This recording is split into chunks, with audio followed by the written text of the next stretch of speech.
Advanced Residential Applications and Case Studies. Chapter 11. Case Study of Encumbered Ownership Interest. Page 5.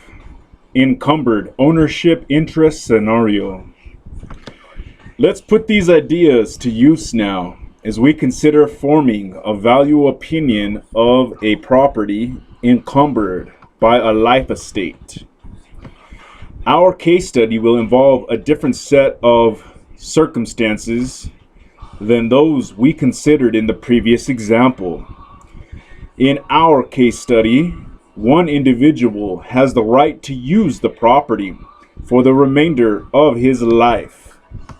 He has a life estate and is known as the life tenant.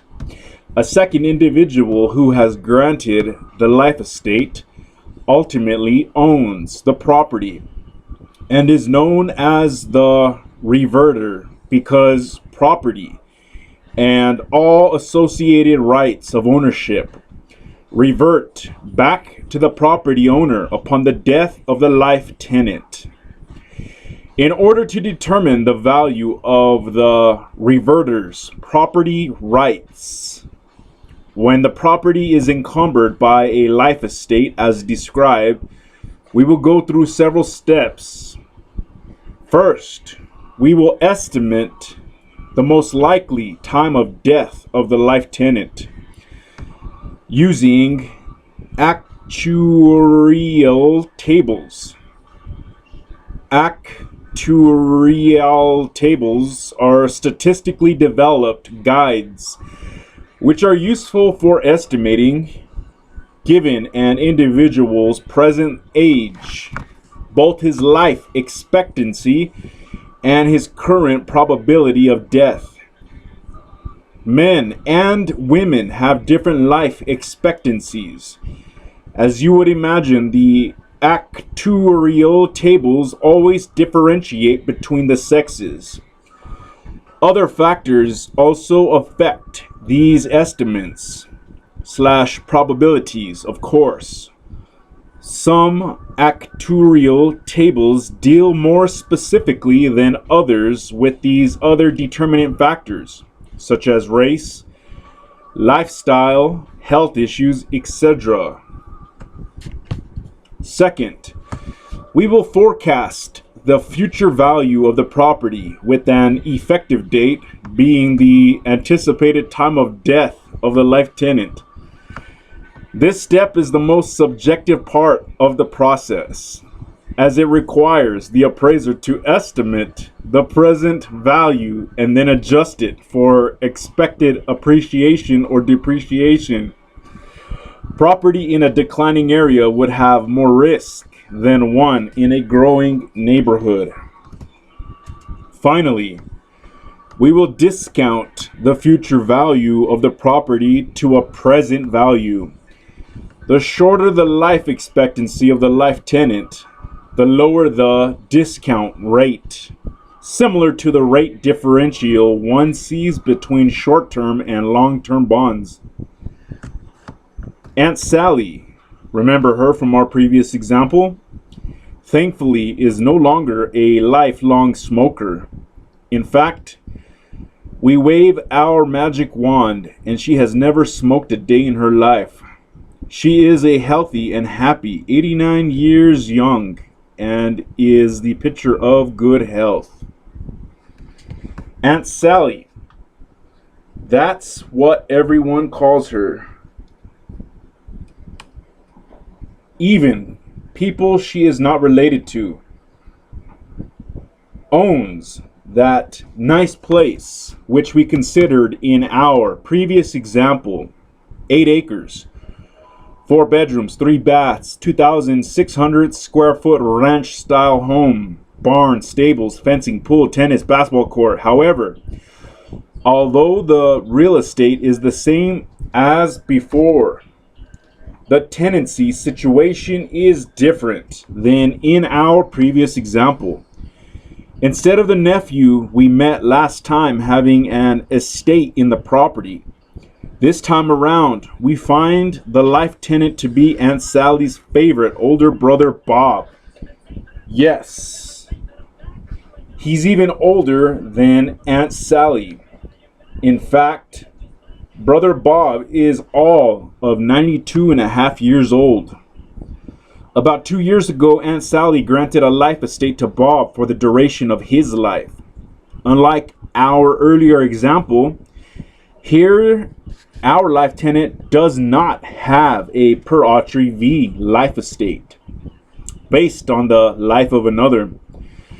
Rather, this life tenant has a life estate based upon his own life, and he is not likely to survive Aunt Sally because, number one, he is a man, and number two, he is older than Sally.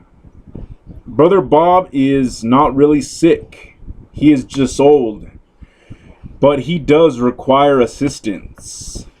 A couple of years ago, about the time that she decided to move back to a townhouse that she owned in town, Sally arranged for Brother Bob to be cared for at her former home, the lovely horse estate that he has always enjoyed visiting, and which provides the peaceful environment which he needs.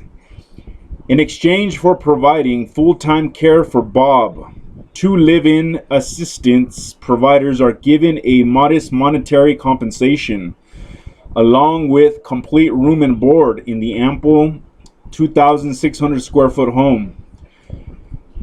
Bob is still active, at least for a man his age, and Sally wanted more than anything for him to truly enjoy his remaining years in the country. She wanted Bob to enjoy the horse estate as if it were his own for as long as he remained alive. Therefore, she granted Brother Bob a life estate in the property. Bob is grateful, and every day he does some bit of work as he is able to maintain and even improve the property. Sally knows that she has the right to inspect the property to make certain that needed repairs and maintenance are being done. But she also knows that she need not worry because Brother Bob is taking care of the place as if it were his own. And as we know, in one sense, it is his own. Although Aunt Sally is the picture of health, she has always been careful to keep her estate planning in order. Subsequent to granting Brother Bob a life estate in the country property, it occurred to her that such an arrangement might affect her overall estate. She recently met with her financial consultant and attorney and decided to make some changes in her estate plans. They recommended that several appraisals be completed on properties she owns, including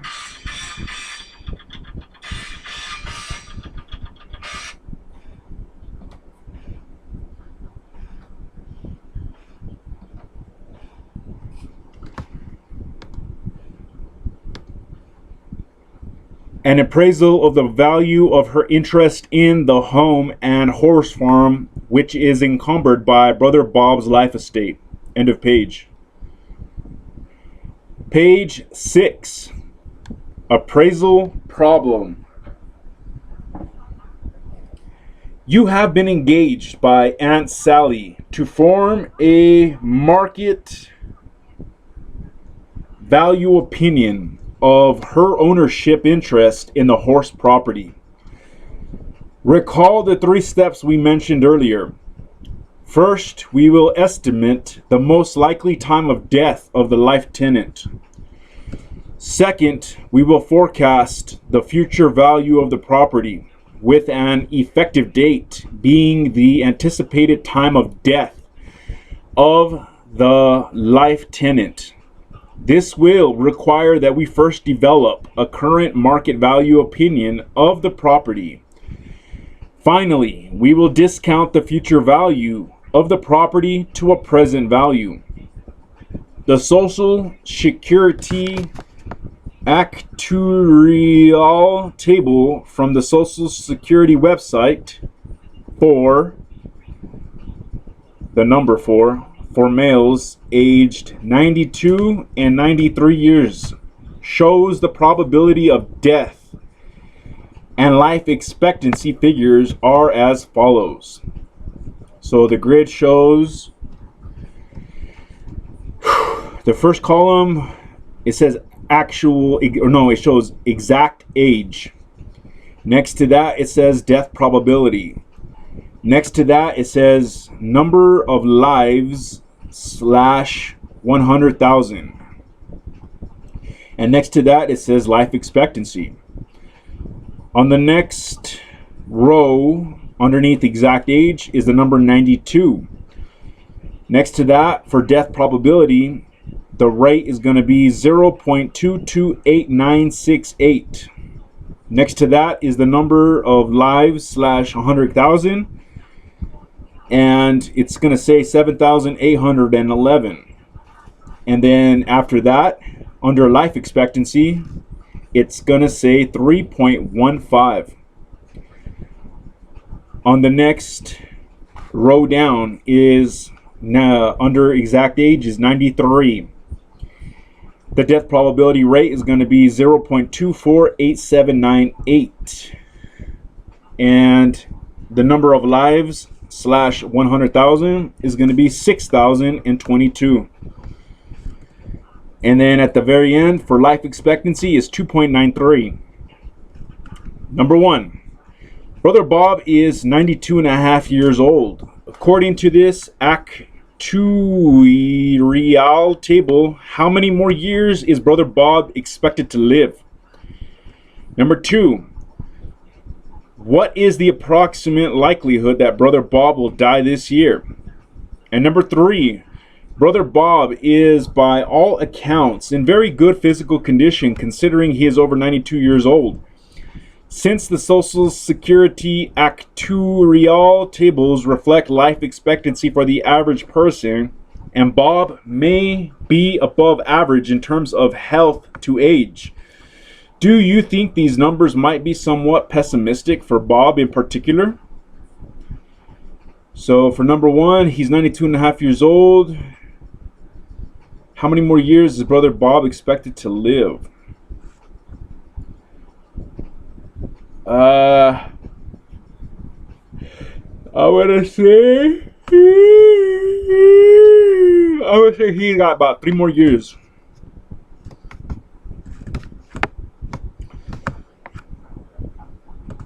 To live.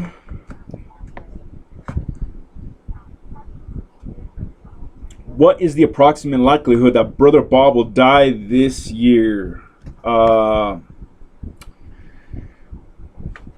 I'm gonna say 1 in 3, maybe.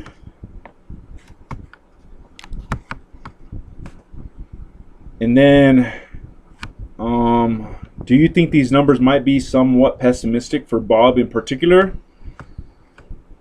I'm gonna say no. Submit. Actuarial table solutions. Number 1, if you interpolate between 2.93 and 3.15, add them up and divide by 2, the answer is 3.04. So we could expect Bob to be around for about another 3 more years. So you got that right. Number 2, if you interpolate between those two numbers, the exact mathematical answer is 0.238883 is the rate. So let's call that about 25% or 1 in 4. So I went 1 in 3, they're going 1 in 4.